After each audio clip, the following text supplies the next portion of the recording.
Olá, Bistro Lovers! Estamos aqui para mais um episódio do nosso Bistro Pots, que batizamos de Bons Encontros. Se você já assistiu outros episódios, já conhece a proposta, mas se está iniciando hoje, deixa eu te contar. Sou Daisy Gomes, CEO do Carreira Bistrô, uma consultoria especializada em estratégias ágeis e integradas de cultura organizacional, educação corporativa e engajamento. E a ideia é criar um espaço para que haja uma troca de ideias, de experiências sobre temas atuais e tendências que possam contribuir não apenas para o mundo corporativo, mas que impactem positivamente a construção de um mundo, de uma sociedade mais humana, colaborativa e feliz. Por isso, sempre convidamos 2 profissionais com perfis diferentes para contar suas experiências. Executivos, especialistas, consultores, autores, enfim, pessoas que tenham boas histórias para compartilhar. O tema do nosso bom encontro de hoje é A transformação é a nova norma. E para falar do tema, eu senti de cara a necessidade de buscar a origem da palavra transformar, que vem do latim transformare, cujo significado é fazer mudar de forma, de aspecto, sendo composta por trans, que é através, e formare, da forma. E evidentemente que a palavra já gera um significado, um sentido de movimento, de mudança. Significa sair da zona de conforto, do conhecido, do habitual, para lançar-se no novo, no desconhecido, o que causa medo ou ansiedade, já que envolve riscos. Mas fazer o quê, né? Afinal, como diria o Guimarães Rosa, não tem jeito. Todo o caminho da gente é resvaloso e viver é perigoso. Temos, portanto, que enfrentar. Até porque o medo da mudança não cria oportunidades. E especialmente quando nos referimos ao mundo corporativo, ao mundo empresarial, isso é fatal. Frente às demandas econômicas, tecnológicas e sociais, o que inclui as novas relações de trabalho e as novas relações com os clientes, mais do que apenas aplicar os meios e ferramentas apropriados para executar, operar, produzir ou vender, as empresas precisam inovar e agir com agilidade. E isso exige pensar de forma expansiva e criativa sobre o futuro, assim como planejar e definir as prioridades estratégicas para se chegar lá. Para dialogar sobre os desafios e apresentar uma abordagem sobre as transformações organizacionais, tenho hoje aqui 2 mulheres incríveis com trajetórias inspiradoras, que além de falar sobre transformação, também vão abordar a questão da liderança feminina, já que ocupam papéis de destaque em suas atividades profissionais. São elas: Beatriz Mendonça Chique, mineira de Uberaba, mãe da Olívia e do João, apaixonada por arte e design, é uma entusiasta de modelos organizacionais onde criatividade e disciplina se encontram para o resultado positivo e sucesso dos negócios. Atualmente diretora de Estratégia, Data e Analytics no grupo Tânia Bulhões, é especialista em estratégia de negócio pela Harvard University, com experiência em transformação na KPMG e na B3, onde liderou as áreas de inteligência de mercado e produtos de dados e inteligência artificial. Beatriz, minha Bibi, é um presente que ganhei na vida durante a minha passagem pela B3 e que desde então acompanho à distância com orgulho e admiração. E a segunda convidada, Heloísa Montes, mãe de uma jovem artista que mora na Itália, casada, entusiasta de viagens, esportes, música, podcasts, filmes, teatros e leitura. É uma otimista por natureza, gosta de levar a vida de forma leve e feliz e investe nas amizades. Está na OLX há quase 4 anos como Chief Strategy Officer e antes atuou por mais de 25 anos em firmas de consultoria em áreas de estratégia, operações, marketing e comunicação. Com Elo, a minha relação é mais recente, mas tive a oportunidade de fazer o curso de formação de conselheiros e, como já pude dizer a própria, fiquei encantada com a sua potência e com a sua habilidade de articulação. Uma grande alegria encontrar vocês, receber vocês e papear com vocês. Muito obrigada por estarem aqui. E a gente vai começar nossa conversa. Eu trouxe uma primeira pergunta que eu acho que ela é bastante assim para a gente aterrissar nessa questão do tema, né, da transformação. E muito inspirada, Bia, no artigo que você compartilhou, porque a gente faz reuniões de alinhamento, com certeza, para estar aqui. Você trouxe um texto muito legal, né, falando sobre a transformação. E você, já nesse texto, esse título de que transformação é a norma, ele aparece, inspirou a gente a bater esse papo. Então eu queria te ouvir. Estamos de fato, Bia, vivendo essa era da transformação permanente? E mais do que isso, que transformação é essa que a gente está vivendo, né? Como é que a gente traz essa questão para dentro das organizações? Que tipo de transformações a gente pode elencar, enfim, destacar que estão acontecendo no mundo corporativo? Primeiro, obrigada, Deise, pelo convite, a gente começar esse bate-papo. E eu acho que a transformação, assim, acho que a gente vem num mundo que nos últimos anos empresas sólidas foram disruptadas por startups que, né, meia dúzia de molecada trabalhando e que onde se ia fazendo, né? E onde a forma de pensar e abordar o planejamento estratégico, que antes, mesmo que para resolver um problema urgente, as pessoas passavam semanas, meses em volta de uma mesa para estruturar um plano robusto, passa a precisar ser resolvida o tempo todo, né? Se você for sentar semanas, meses em volta de uma mesa para encontrar uma solução, o problema já é outro quando você sai da sala de reunião. E acho que isso mudou a forma da organização pensar. O que não significa que a gente não tenha que ter um norte, né? Que acho que no artigo fala muito bem sobre isso, sobre ter o head, né? Você saber para onde está indo. As pessoas precisam saber para onde está. O heart, que é o propósito, né? Olha, o porquê que as pessoas, como eu incentivo as pessoas a acreditarem naquilo que a gente está trabalhando, e o hands, que é você inovar e mudar enquanto trabalha. E eu falo que a transformação, ela é muito menos quando você vende a transformação, e hoje se fala muito de transformação digital, né? Nossa, parece que é um tsunami chegando. E é exatamente o inverso. A transformação, ela é gradual. Então, quem de nós não precisava passar o banco para tirar dinheiro para o ônibus, ou para o táxi, ou para o pedágio da estrada? Hoje a gente nem se lembra como era isso e mudou. Sim. Acho que o mesmo vale para dentro da empresa. Você vai substituindo os processos, a comunicação vai mudando, o processo vai mudando e quando você olha num hiato de tempo, de 6 meses, de 1 ano, tá tudo diferente. Então, acho que fazer essa transformação o tempo todo, ela é incremental e contínua, né? Na experiência do cliente ou em qualquer lugar que seja da mudança que você está fazendo naquela empresa. Eu queria trazer 2 aspectos, eu quero ouvir a Lu também sobre essa questão. Primeiro, eu não falei o nome do artigo, acho que é importante, porque é uma referência, né? Que é da BCG, é The Head, Heart and Hands of Transformation, Sim.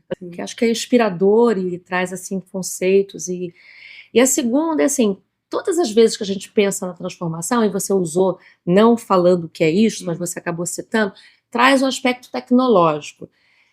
É só disso que a gente está falando? A gente está falando só de transformação tecnológica? Porque eu vejo uma grande transformação em comportamento, eu vejo uma grande transformação em modelos, né, de até mesmo pensando, você trouxe processos, formas diferentes de fazer coisas e que não envolvem exatamente tecnologia, mas com maior agilidade ou com maior colaboração. É claro que a tecnologia vai estar ali presente em algum momento auxiliando, mas, assim, que outras transformações a gente poderia classificar dentro desse processo de transformação organizacional? A gente sempre está falando de gente, né? E aí muda tudo, porque a forma como as pessoas trabalham, a forma como as pessoas se reúnem, o processo de tomada de decisão, não tem como você falar em transformação e agilidade sem falar em autonomia. Perfeito. Mas a autonomia, ela depende de uma clareza, de novo, da estratégia para onde você está indo. Porque senão é um monte de gente dando tiro para todo lado e você vê o caos, né? Você vê, por exemplo, grandes os famosos unicórnios, que agora precisam entrar em operação sustentável, que estão voltando, tentando achar um meio termo, porque você tem um mínimo de direcionamento, de organização. Então, você fala numa mudança de forma de pensar, de autonomia, mas essa autonomia ela vem com clareza, com accountability, com ownership. Por quê? Porque precisa funcionar. E não é cada um dando um tiro para cada lado, né? Então, essa mudança organizacional e encontrar esse ponto de equilíbrio na mudança também é muito importante. Perfeito. Elô, quero te ouvir sobre isso. O que está debaixo desse guarda-chuva? Eu adoro falar de mudança, porque a gente começa a entender o mundo de uma forma um pouco diferente. Eu já trabalho há bastante tempo e trabalhei em empresas muito reguladas, e prestei serviço para muitas empresas que estavam em mercados que demoravam muito para mudar. Você trabalhou em empresas que demoravam muito para mudar. Quando a gente falava assim, vamos preparar um exercício de cenário, é um cenário de 40 anos. Perfeito. E hoje a gente trabalha com um cenário de curtíssimo prazo, chamando ele de longo prazo. E mudança, ela acontece por duas forças, uma força externa e uma força interna. A gente fala muito de antecipar mudança, promover, entender o que vai acontecer. Na verdade, mudança, você precisa ter uma postura mais protagonista. Se você está falando de estratégia, você promove mudança, você cria futuros. E eu estou trabalhando em uma empresa um pouco diferente da Bia, eu trabalho em uma empresa que já foi unicórnio, eu trabalho em uma empresa que nasceu como uma startup, que hoje já tem 13 anos de idade. E a nossa dificuldade é um pouco diferente, a nossa dificuldade é de olhar um pouquinho além do que está acontecendo agora. A OLX é uma empresa que ela disruptou o mercado. E hoje, se a gente demora um pouquinho mais, a gente passa por disrupção. Tamanha é a velocidade com que as coisas acontecem. E tecnologia é um agente muito importante, mas ele é um agente que fica concorrendo simultaneamente com a mudança do comportamento. Perfeito. A mudança do comportamento exige uma nova tecnologia, e uma nova tecnologia promove uma mudança de comportamento. Para você antecipar a mudança, para você entender e promover um futuro, você precisa primeiro deixar de acreditar no realismo do dia a dia e criar um realismo fantástico. Você precisa se projetar para um lugar que ainda não existe. E ler algumas mudanças, alguns indícios, algumas tendências. A gente fala muito de insight, mas a gente precisa criar um olhar de foresight. Do que eu entendo hoje de dados, fatos, alguns indícios, e como é que eu consigo olhar que isso é um futuro? E aí, como é que eu ajo na criação desse futuro? Então, mudança é o que vem de fora, mas é o que a gente promove de dentro para fora também. Isso tem, assim, na minha visão, até quando você falou de comportamento, eu citei, né, com relação à questão que mais do que tecnologia, porque eu vejo dentro do mundo organizacional um grande impacto nos processos de gestão, né? Isso muda por completo a maneira de gerir pessoas, de, enfim, engajar pessoas, né?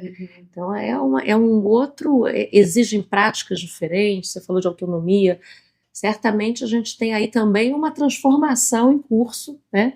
Que as práticas do passado não se adequam mais aos perfis, à realidade, às demandas do momento, né? Eu acho interessante esse ponto para fazer uma reflexão. A gente vivia num mundo de comando e controle, Exatamente. Né? Nossa, quem nunca, né? Quem não passou por isso. Quem não passou por isso. E aí, falou assim, não, mas novas gerações não gostam de comando e controle. Então, eu sou da nova geração há muito mais tempo, porque eu nunca gostei. Por outro lado, se a gente não tem o guardrail, fica muito difícil para o profissional cuidar da vida dele, no foco do trabalho dele, porque ele sempre vai pensando, será que eu estou passando um limite? Mas que limite é esse? Então, encontrar este balanço e fazer com que as organizações funcionem de uma maneira mais harmônica e funcional é muito complicado, né? Porque a gente tem que colocar uma regra, mas ela tem que ser uma regra muito mais um guardrail do que para controlar se as pessoas estão cumprindo horários, se elas estão fazendo controle de tempo. isso não faz mais absolutamente sentido para ninguém, não é só para as novas gerações. Você também falando da questão da mudança e da liderança, né? Acho que não tem como a gente não falar disso. O quanto que ainda é importante pensar nos líderes como protagonistas desse processo, né? A gente está falando muito desse papel, da estratégia, do papel que vocês ocupam, que eu quero até explorar um pouco a atividade de vocês, que acho que é muito interessante falar do perfil e tal, mas até não é uma atividade de um escritório, de um office que vai estar ali cuidando. Como é que esse processo de mudança e transformação está, de fato, inserido dentro do contexto da cultura, né, para ser sustentado, né? E eu vejo que, pelo menos é a minha opinião, quero ouvir a de vocês, eu vejo muitos líderes, assim, pouco preparados ou pouco até envolvidos, né, até temerosos com o próprio processo de mudança e acabam boicotando ou então criando mais resistências, ao invés de favorecer, atrapalhando mesmo, né? Aqui, de novo, vamos falar um pouco de onde a gente vem. Perfeito. A gente vem de um lugar em que o líder ele era imposto por uma posição, por um cargo. Perfeito. Hoje a liderança ela vem muito mais por um conhecimento e uma capacidade de articulação. Então, eu nem gosto muito de chamar de líder quem está numa posição hierarquicamente que define aquele cargo e aquela autoridade de liderança. E a gente trabalha muito no modelo mais horizontal, liderança de projeto, liderança de tema, liderança de conhecimento, liderança de frente de trabalho. E a gente tem pessoas que ocupam posições que hierarquicamente estão acima de outras, porque elas têm ou mais experiência, mais conhecimento para poder fazer gestão de pessoas. Então, o líder ele é um gestor de pessoas, quando a gente fala no cargo, que é a liderança imposta, e a gente fala do líder que está cuidando e agindo de tal maneira que as coisas aconteçam. Então, ele é um realizador, né? Então, eu queria também fazer essa distinção. E aí, quando a gente dá para um jovem que não passou e não conhece como fazer movimentar uma cadeia de trabalho, a gente tem um problema de liderança que é diferente de quem não tem uma liderança natural, ou por conhecimento, ou por articulação, e que consegue fazer um trabalho funcionar. Então, a gente tem hoje 2 crises de liderança. A liderança que está preparada para fazer gestão de pessoas, mas não está preparada para fazer gestão de projeto e de conhecimento. Sim. E tem uma liderança preparada para fazer gestão de conhecimento que não está preparada para fazer gestão de pessoas. Então, como é que a gente movimenta isso? E são ferramentas diferentes, são necessidades diferentes, o repertório totalmente diferente. Então, eu acho que a gente sofre de uma crise de liderança absoluta nas empresas hoje. Super concordo. E a questão geracional está aí incluída também, né? E ao mesmo tempo que você continua precisando, assim, se preocupando com compliance, prestação de contas, resultado. E você presta contas para cada vez mais stakeholders, né? Então, o compromisso da empresa... Cada vez mais, até essa governança, essa governança é crítico. Então, encaixar todos esses fatores tem sido cada vez mais... palavra do momento, desafiador, né? Desafiador. Isso.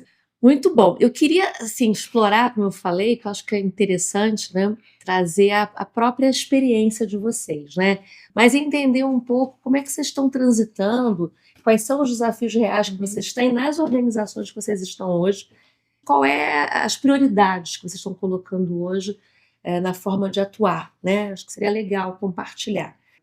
Eu conduzo, né, junto com um time grande, a transformação de uma empresa que esse ano faz 35 anos, que é uma empresa familiar, o Grupo Tânia Bulhões, e que eu falo que é uma startup de 35 anos, porque nos últimos 5 anos a gente vem em crescimento acelerado.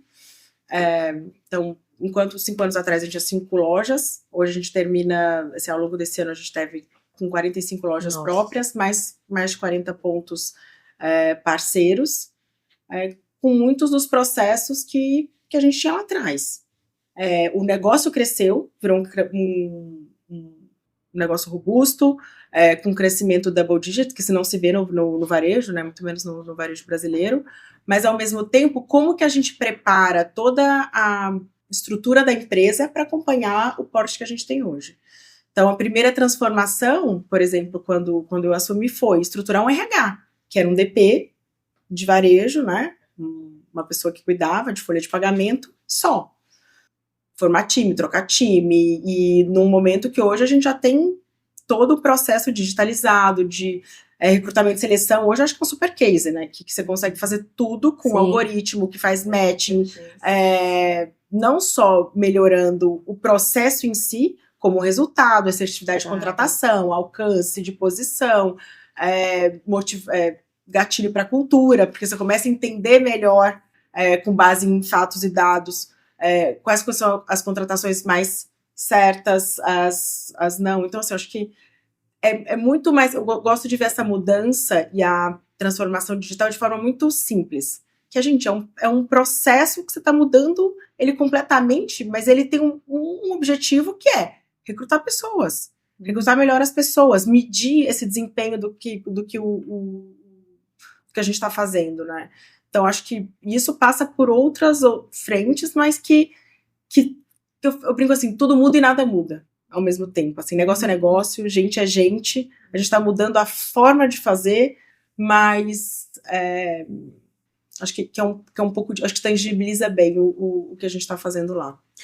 Uma pergunta dentro da pergunta que eu também queria ouvir de vocês é assim, no seu papel hoje, né, e até usando o termo que você tem, e não sei se é a mesma nomenclatura que é do Chief Strategy Officer, vamos colocar assim, acho que é legal a gente divulgar essa... qual é a relação que você tem hoje com o C-Level, com acionistas, board? Como é que isso acontece? Porque eu acho que é legal, eu queria um pouco aproveitar para a gente poder trazer à tona, né, essa área de atuação. Acho que é legal pessoas que possam se interessar de trabalhar com isso também, conhecer um pouco. Como é que rola? Como é que é o seu dia a dia? É uma cadeira, eu acho que a Ilô também é legal complementar, assim, que você tem os seus pares, são os donos das áreas de negócio. Então, primeiro, entender qual que é o seu posicionamento, que eu brinco assim, é quase que o palpiteiro de plantão, né? Assim, porque você tem um mandato para entrar em todas as áreas e mudar a forma, então é naturalmente desconfortável. Ao seu braço direito do CEO, em muitas nessa CEO, eu falo com meu CEO, o Virgílio, eu falo assim, é solitário, e você é essa ponte entre o mundo, né, e o mundo solitário do CEO, e ao mesmo tempo é um fato, assim, aquela ferramenta crítica para o conselho, nesse caso. Por exemplo, a gente é uma empresa investida, onde no nosso conselho são os membros da família, os acionistas majoritários, o fundo, nosso investidor, e 2 conselheiras independentes. E a confiança deles todos, como grupo, no trabalho que a gente está fazendo, parte pelo meu mandato, porque é esse propulsor da mudança, que é que vai garantir que num horizonte definido para liquidez, para reputação, para as avenidas de crescimento do negócio, tudo que está acontecendo ali dentro, do RH ao marketing, às finanças, está seguindo na mesma espinha dorsal ali. Eu acho que tem esse papel muito de propulsor da mudança e de ser o próprio guardrail, né? Que muitas vezes ele não é exatamente um guardrail, porque ele anda... Mas tem uma articulação. Mas tem uma articulação muito importante, e assim, a necessidade de voltar no propósito, recontratar, e eu brinco que é transitar entre o mais complexo e o mais trivial dentro do mesmo dia, né? Acho que é um pouco disso. E você, Lu, conta pra gente o seu desafio. Bom, Chief Strategy Officer é uma nomenclatura tão recente, se você procurar em qualquer buscador, coloca lá CSO, vai aparecer Chief Sales Officer. Você falou disso. O Chief Strategy Officer, mesmo nos Estados Unidos ainda, ele é um cargo pouco existente. Tá? E por que isso? Porque ninguém acha que pode ser dono 100% da estratégia. Então, eu não vou nomear alguém como responsável pela estratégia, porque eu perco a minha própria autoridade. Eu estou terceirizando uma responsabilidade, mas também um prestígio. Claro. Quem é o maior aliado e, ao mesmo tempo, a maior barreira que existe para uma posição de CSO é o CEO. É quem mais precisa, mas é quem mais não quer te ver numa posição, né, assim, muito destacada, porque como é que eu posso colocar alguém para decidir o meu mandato, porque é o mandato da estratégia da companhia. Eu tenho uma grande sorte de ter convivido recentemente com o CEO e agora com o novo CEO da OLX, que vem nessa posição um grande aliado. Então, primeiro, eu acho que tem esse grande Acho que você está trazendo assim, tem uma questão de uma maturidade até de governança, né? Governança, sem dúvida. Para que esses papéis sejam claramente definidos e possam transitar sem sombras, né? Exato. Meu cargo é um cargo de C-level. Sim. Então, eu tenho mais 6 colegas, né, que fazem parte do management team dentro da OLX. Um deles é o CEO. E depois nós temos o C-Level, que responde por tecnologia. Nós somos empresa de tecnologia, produto, que anda abraçadinho com tecnologia. Nosso produto é tecnologia. Temos o da área de negócios, de receita, e tem o CHO. Então, e tem o CFO, né, obviamente, também numa empresa como essa. E aí, qual é hoje o grande desafio que a gente tem, especialmente nesta posição? A gente nasce de uma empresa que todo o crescimento ele é muito orgânico, todo desenvolvimento é muito orgânico.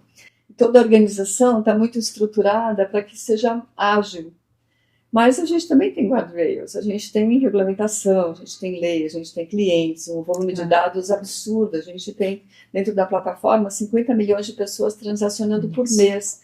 Então é tudo muito grande, é tudo muito superlativo. E uma das funções que eu criei, diferentemente de você que criou lá o RH, que eu ajudei a criar e torná-la realmente muito profissional, é de governança, riscos e compliance. Porque a gente também tem os limites, que muitas vezes o desenvolvedor não vê, a tecnologia permite, mas você tem algumas barreiras que são regulamentares. Então, eu estou fazendo colocar um pouco mais de estrutura, organização, processos, dentro de uma organização que cresceu de maneira mais orgânica e que todo o desenvolvimento é muito mais ágil. Então, porque a gente também é uma empresa muito grande hoje, a gente já é uma empresa de mais de R$1 bilhão. Então, é muito grande, tudo é superlativo, e a gente precisa também dar essa segurança, esse guardrail, e até para o próprio acionista, né? Nós somos uma companhia que tem 2 investidores, que são investidores estratégicos, e nenhum deles tem controle. Então, a governança ela tem que ser muito rígida no próprio país, para que a gente possa se reportar aos 2 investidores, e no board, que também tem 3 membros de cada lado, enfim. Muito da governança que a gente coloca, é uma governança também aqui da operação no país.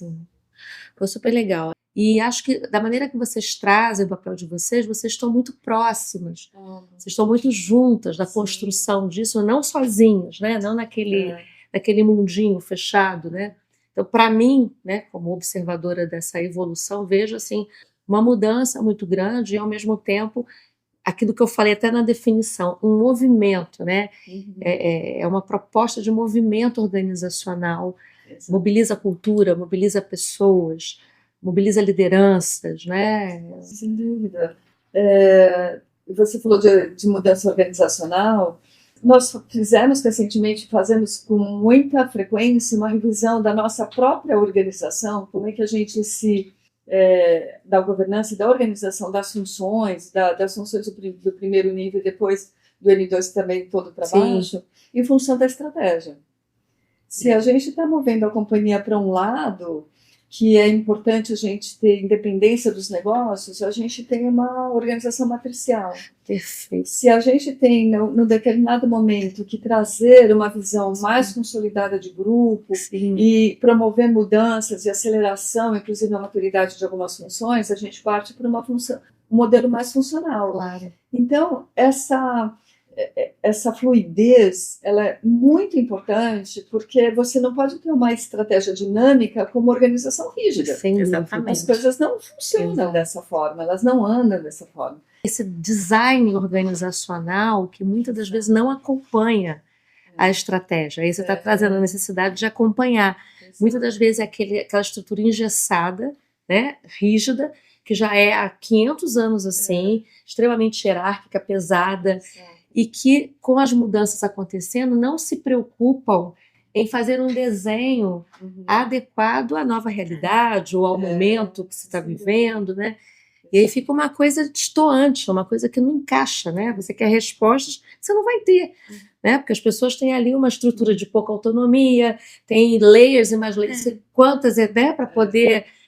E os modelos de incentivo, né? Porque dentro desse modelo organizacional, quais incentivos regem aquelas pessoas, né? Acho que esse é o crítico, como que dentro dessa mudança, os pacotes de remuneração, de benefícios, de incentivos, eles estão direcionando para que esse modelo funcione bem, porque senão você está ao mesmo tempo, muda a estrutura, trabalha a estratégia, tem todo um corpo dedicado ali, mas os incentivos não corroboram com aquilo, aí você não vai conseguir, porque no final está todo mundo ali pelo propósito geral, mas pelo seu próprio propósito. E tem que fazer sentido para as pessoas. Né? Exatamente, tem que alinhar todo o pacote de incentivo de curto prazo, de longo prazo, dentro disso. Acho que talvez esse seja o maior desafio para quem é realmente RH, né? Eu brinco que eu estou RH, não sou RH, em phase out, mas eu acho que esse é um desafio gigante. Vou pegar a carona da tua resposta para fazer uma pergunta que é assim, quando a gente pensa, e aí vou falando de gente novamente, né, que é o foco, é o centro de tudo, né, quais são, na visão de vocês, longe de ser receita de bolo, porque não tem, cada realidade é uma, cada situação vivida, cada empresa, cada cultura, mas assim, quais são os cuidados que vocês elencariam necessários para você obter, você está trazendo a questão da remuneração, que é uma das questões, né? Sim. A gente vê claramente isso, às vezes o processo está acontecendo, as transformações estão acontecendo, e as pessoas estão ou à parte ou em sofrimento, né? Ou elas estão excluídas daquele processo do ponto de vista de informação, de participação, de contribuição, ou às vezes estão em sofrimento. O que deve ser feito, ou o que não deve ser feito, talvez também é uma boa reflexão, do ponto de vista de engajamento de pessoas em processos de mudança. A decisão da mudança, quando ela chega para ser incrementada, tem ajustes, mas ela já foi tomada. Então você vai fazer com mais ou menos dor. Isso é fato. E como líder, quem está numa posição de liderança, por exemplo, há 5, 10, 15, 20 anos, é natural uma defesa quase que feudal daquele espaço, daquele time. Acho que a maior questão, acho que mais da forma de fazer, que existem N formas, sim, e dentro dessa assimetria, quem está do lado fazendo a mudança normalmente está muito bem preparado para isso, e com um leque gigante muito amplo de metodologias. Quem está do outro lado, né, do lado menos informado, e quem está ouvindo aqui é muito de pensar, olha, eu como líder, como eu recebo essa mudança, e como eu abraço essa mudança. Porque assim, ela vai acontecer.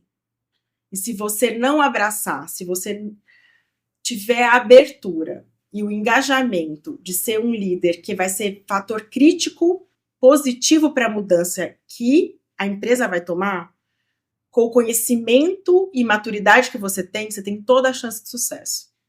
Se você começa a ser um fator detrator da mudança, dificultador da mudança, você está assinando o seu atestado de óbito ali. Então, assim, eu acho que estar aberto e receber isso, assim, eu acho que talvez eu tenha aprendido isso tarde demais, ou no momento certo, mas assim, eu acho que entender esse timing e essa abertura é muito importante, assim, eu acho que muito mais crítico do que quem tá do RH, ou quem tá da consultoria, assim, tem todo um time muito robusto, fazendo de N formas diferentes. A mudança tá, como você recebe isso, como você passa isso para o seu time, como você engaja ou não. Em geral, essa maior resistência vem da média gerência, né? Então você tem ali pessoas que estão... E que se você não trabalhar, né, e não estimular, não desenvolver, não comunicar, não, enfim, alinhar, você vai ter muitas dificuldades. É o que ela falou sobre maturidade, né? Eu acho que assim, sobre entender essa calibragem, eu acho que E assim, não significa a gente fazer qualquer coisa porque você tem que manter o emprego, não é isso, né? É saber diferenciar, saber navegar. Acho que saber navegar na necessidade que muitas vezes o negócio está vendo, está antecipando o que vai acontecer, e a mudança tem que navegar isso por N fatores. E quando você está tocando numa média gerência, uma área muito funcional, você está cega naquele pedaço do processo, né? Você está entendendo como você expande e entende que você trabalha para um propósito maior, voltando lá, né, no Heads and Heart, que olha, tem um propósito maior, e que se você é competente, tem um papel crítico nessa organização, você vai ter seu espaço, ou aqui ou em outro lugar, né? Ninguém está casado com uma empresa. E que saber entender todas essas peças e não ficar ali defendendo aquele espaço e criando dificuldade talvez as maiores habilidades de um líder nesse momento que tudo vai mudar o tempo todo. Eu queria acrescentar um pouco no seu raciocínio. A média gerência é onde acontece a manifestação da barreira. Exato. Mas muitas vezes ela começa de cima. Sim, também. Sim, porque as empresas, elas promovem o comportamento, muitas vezes baseado no comportamento de uma liderança que está numa posição maior. Então, a gente encontra resistência, inclusive no C-Level. Mas existe na liderança de negócios, porque muitas vezes vai perder um espaço, ou vai estar numa função específica que passa a ter uma posição menos relevante numa decisão, numa mudança.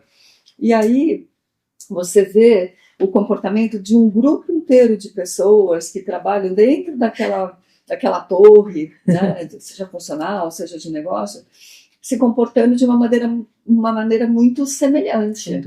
Então a gente fala, o pessoal do RH, o pessoal do financeiro, o pessoal de produtos, eles são resistentes. E, na verdade, eles estão reproduzindo um estímulo que está sendo dado para eles por uma liderança que está numa posição muito acima e que deveria ser muito mais um agente de mudança, né? Então, acho que a primeira coisa é reconhecer que ninguém gosta de mudar. O ser humano... É o risco, é o medo. Ser humano, você deve ter ouvido isso muito assim, qual é a sua principal característica? Eu adoro desafio. Mentira.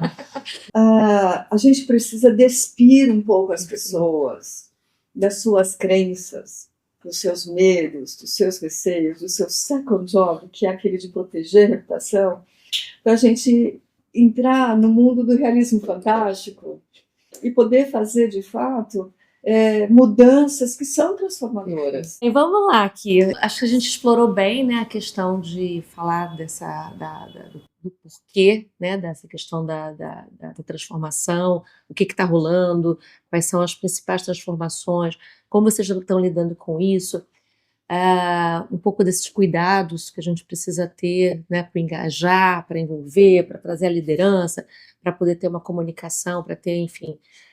Agora, vamos falar um pouco, eu queria ouvir de vocês, acho que tem assim, 2 pontos que eu não queria perder na nossa conversa.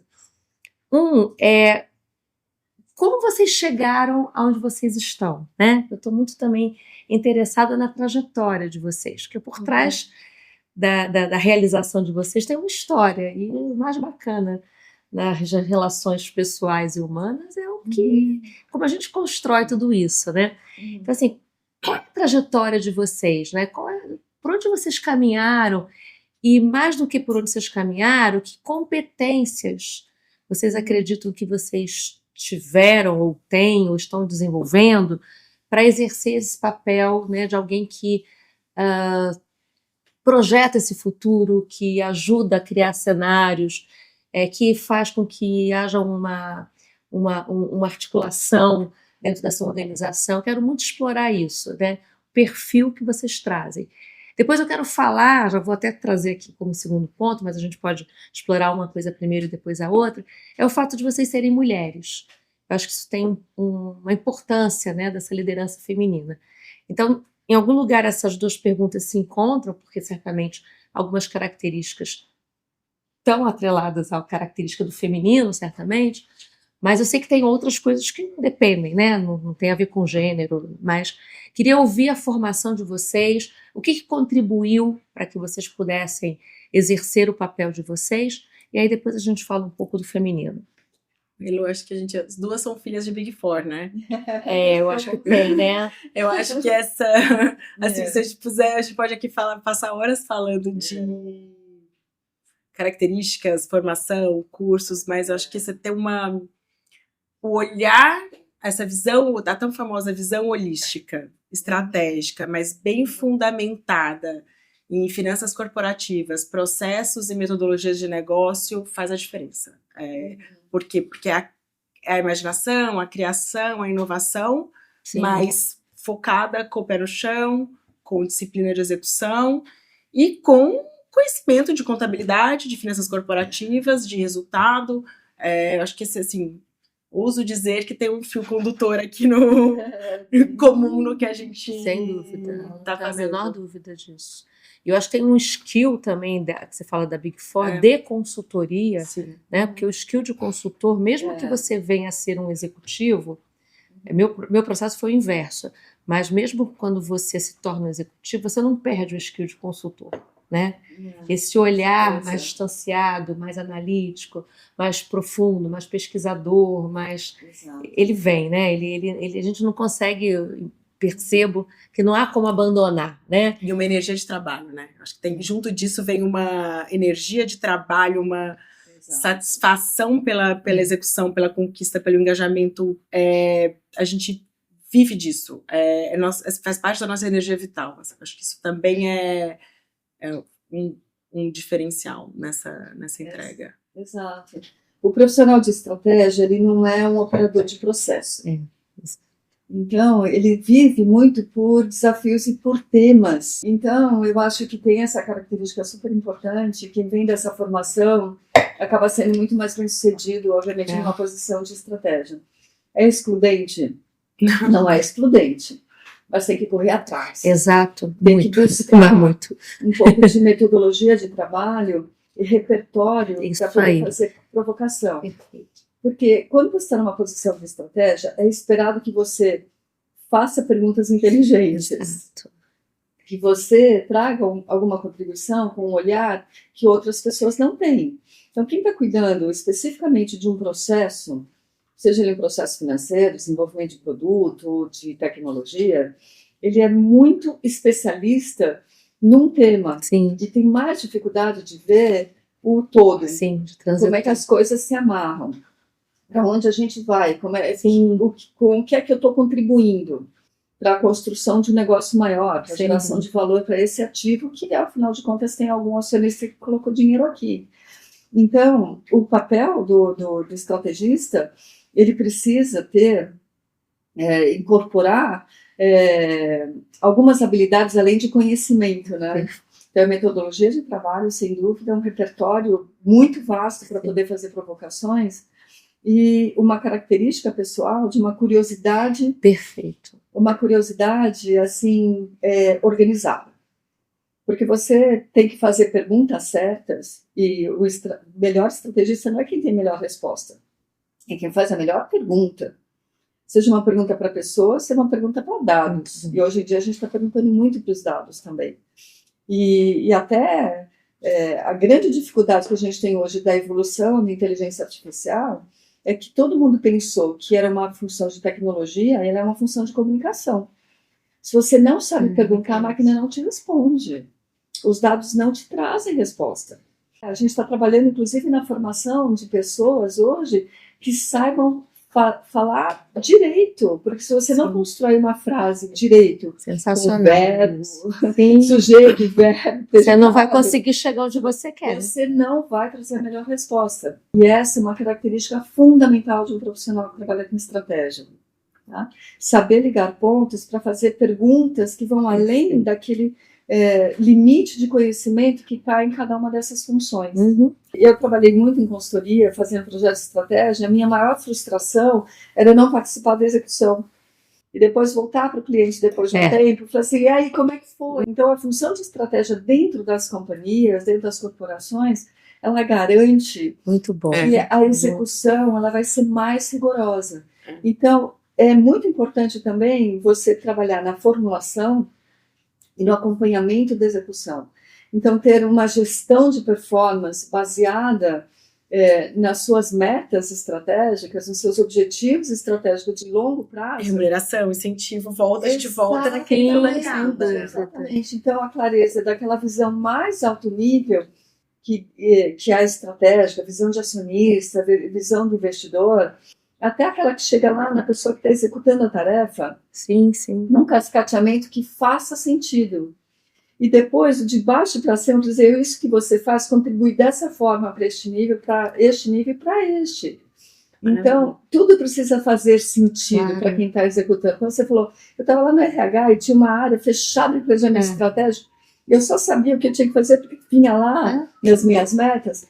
Essa é a forma mais equivocada de fazer a execução da estratégia. Porque se você não sabe com o que você contribui e para onde você está levando... E às vezes você nem concorda com aquilo, porque aquilo às vezes é inviável, você não tem nem espaço de discussão. Agora, gasta tempo, né? Assim, é trabalhoso. Acho que fazer isso... Tanto que a gente estava, assim, acho que quando você falou do nome, né, do cargo, do Chief Strategy, ou não, por exemplo, no meu caso, quando eu vim, né, sair da B3 e vim para, né, total mudança, uma empresa de varejo, e aí o CEO foi explicar para o fundo o que eu ia fazer lá. E aí eles, assim, o que você vai trazer? Uma, né, executiva de dados da bolsa, assim, não cabe né, numa empresa em crescimento. E ele falava, gente, confia que confia em mim. Mas ele falou, mas eu fiquei apurado, né? Assim, tipo, pra ele. Oba! Né? Assim, ele falou, e aí? Tomara que dê certo. Vamos ver o que sai disso. E acho que o nome, né? Essa questão da semântica, no final, tem um que é muito análogo, que é...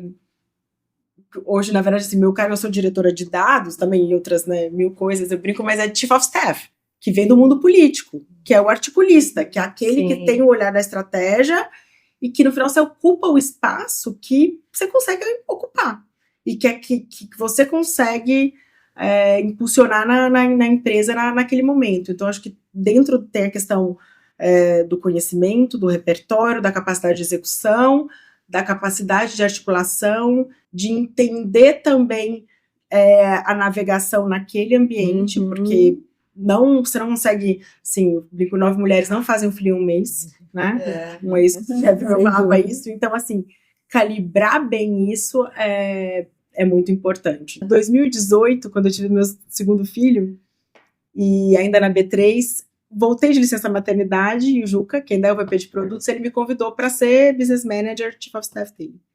Na época, e aí a Ana Puchain, né, a VP de pessoas, ela falou assim, você nasceu para isso. Na época eu falei, eu nasci para isso, eu não nasci para isso. Eu nasci para ser executiva, técnica, eu amo dados, eu toco dados, eu não vou fazer isso. O que é isso? É o quê? O que eu vou fazer? É um acomodograma pós-licença maternidade ou é algo... Assim, eu não tinha a mínima noção do poder e impacto que aquilo poderia ter, independente do nome. Sim, né, na minha...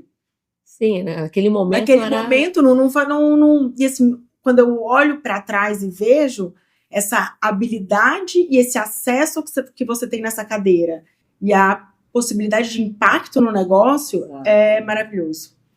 Eu acho que essa é uma visão, já que você falou de mulheres, é isso que eu queria. Muito masculina. O homem é muito apegado a cargo, título, nome das coisas. Eu também acho. Eu acho que a gente tem muita coisa do propósito, do sentido. Quando você falou da questão feminina, sabe, tem uns 15 dias eu estava almoçando na minha mãe, ela tem um grande amigo que foi, que se convive muito conosco, que foi embaixador Roma, Paris, Washington, assim, um político, ele está nos, acho que 86, 87 anos, mas assim, ele tem muita história. E ele fala que todo político tem que ser o amarra-cachorro. Aí, né? Amarra cachorro. Amarra cachorro. Adoro. Aí, mas o que é amarra cachorro? Gente, pronto, agora eu tenho. Quando pergunta o que eu faço, eu sou amarra cachorro. Lá no começo da minha carreira, como era a área de dados, inteligência de mercado, durante anos a área não podia chamar inteligência de mercado, porque era muito pretensioso chamar inteligência. E aí não podia chamar estratégia, porque o CEO achava que a estratégia era dele. Então, assim, gente, chame, você pode chamar cachorro, desde que faça a transformação que o negócio precisa, né? Além da questão, né, do importa o nome, a gente tem essa habilidade, talvez esse, não sei se é um viés que a gente está trazendo, talvez esse desprendimento maior, mas tem características femininas que contribuam para a posição, para o trabalho que vocês fazem? Por exemplo, Você Eu acha acho que que tem? sim, Quais eu acho que seriam?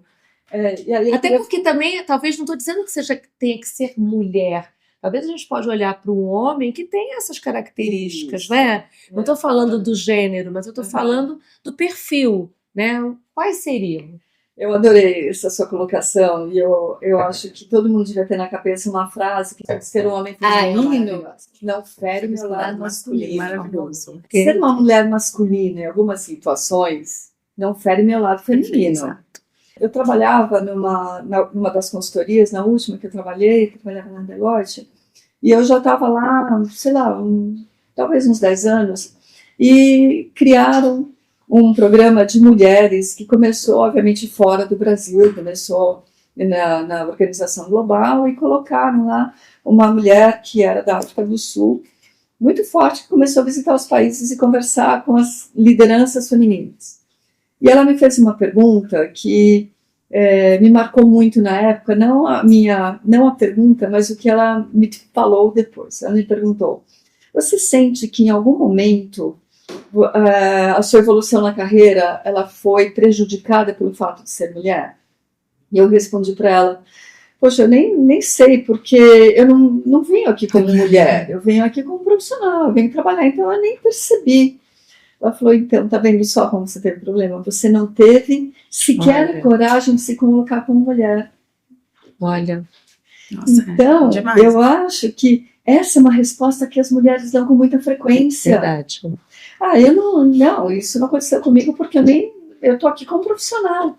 Você não deixa de ser mulher quando você está exercendo a sua profissão, o seu trabalho. E se você não se permite ser mulher, de alguma forma você já está sendo tolhida. Verdade. A partir daquele dia eu falei assim, gente, Não, a gente nem refletia sobre isso, né? Sabe, daí eu comecei a prestar atenção. Elô, faz a ata da reunião, porque no comitê executivo era a única mulher. Sim. Mas por que eu? Porque eu sou mais organizada. Não, porque eu sou mais organizada porque eu vou estar numa posição, né, Sim. mais servil dentro da Exato. relação. Quantas vezes você levantou para pegar uma água e alguém te fala assim, você pode trazer café também para a gente? Verdade. Então, como é que é as microagressões que eu chamo, Mas porque né? a gente não liga, assim, no final, porque você tá, assim, exatamente, isso tem um ponto, assim, sensacional, porque eu acho que Não, isso passa por microagressões, né? Que são a história dos assédios, que são camuflados Isso. e que você tá Mas a ali, gente né? tem que sair desse Sim, lugar. absolutamente. Se colocar. Exato. Então, mas voltando para a sua pergunta, o que é importante? O lado feminino, as características femininas, né, que estão presentes no homem ou numa mulher, são as de conciliação, de trazer todo mundo para a conversa. É uma posição mais de integração, de alinhamento, de conspiração. Eu acho que isso é muito importante. Perfeito. É muito importante, porque quando tem uma pessoa falando não na sala e tem uma outra pessoa falando sim, ou é isto ou aquilo, a gente costuma ter sempre posições muito duais, né? E a gente precisa fazer com que quem está de um lado e quem está do outro chegue num outro lugar. Porque dá para ser isto e aquilo, mas qual é o caminho para o isto e aquilo? E muitas vezes o isto e aquilo, um é positivo, outro negativo, mas como é que eu favoreço o positivo e não fecho os olhos para o negativo, porque eu tenho que minimizá-lo também. Então, mas não pode desprezar. Não posso desprezar a existência dele. Então, a gente, e o tempo inteiro, a gente está em luz e sombra, o sim e o não, o isto ou aquilo. Eu acho que a característica feminina muito importante é essa, sim, de empatia, conciliação, agregar, ser agregador, né, de energia, de esforço, de trabalho, né? Ai, lindo, né? E acabou o tempo, gente. Eu queria ficar aqui mais tempo. Tá boa, a prosa tá boa, né? Antes da gente fechar, infelizmente, pode ter o 2, né? Pode ter. Um recado, né? Assim, o que vocês trazem de uma dica ou uma coisa que vocês queiram divulgar. Trabalhe por propósito. Isso. Trabalhe por Acho que propósito. sim. Que te faça feliz, que você tenha orgulho de falar que você está fazendo esse trabalho. Verdade. Independente do que seja. Nossa, como eu independente acredito da nisso. A mudança nossa também, que a gente pode mudar de opinião. Isso. Você pode mudar de...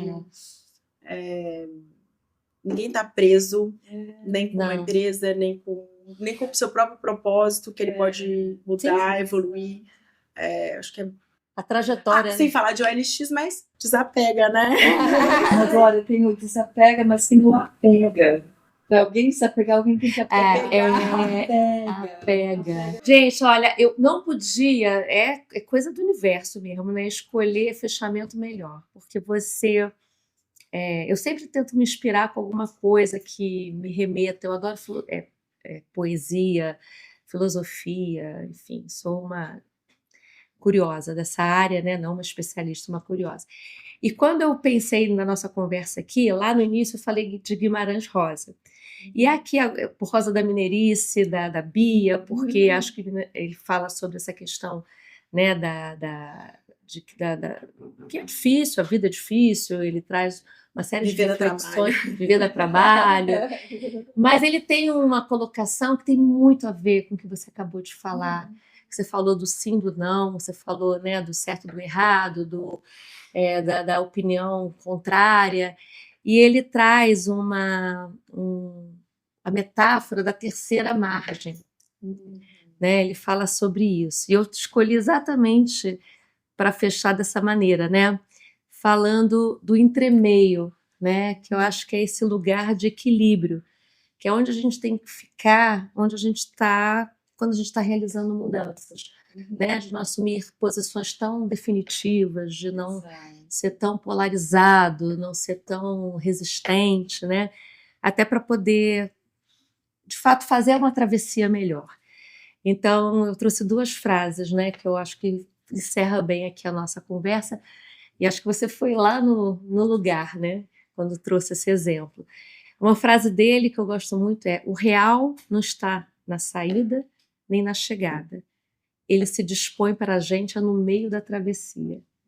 E é ali que a gente tem que saber navegar, né? Da maneira que a gente tem que se colocar.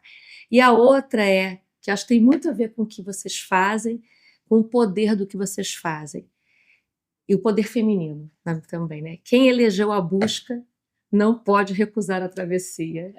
Então isso tem muito de significado, né? A gente tem que, realmente, se a gente quer, se a gente acredita, a gente não recusa, a gente enfrenta, né? É isso aí, a gente abraça. A gente abraça. Olha, muito honrada, saio daqui preenchida com a troca, com o aprendizado. Se eu já admirava vocês, minha admiração está maior ainda, porque assim, é uma honra poder ouvir a experiência, a vivência e saber que são mulheres assim que estão, né, fazendo um trabalho extremamente de valor, diferenciado. Muito obrigada. Obrigada a você, Jane. Muito obrigada, Flor, e que a gente possa estar juntas aí nessa travessia da vida. Contem comigo. Obrigada. Obrigada também, Bia. Obrigada, Elon.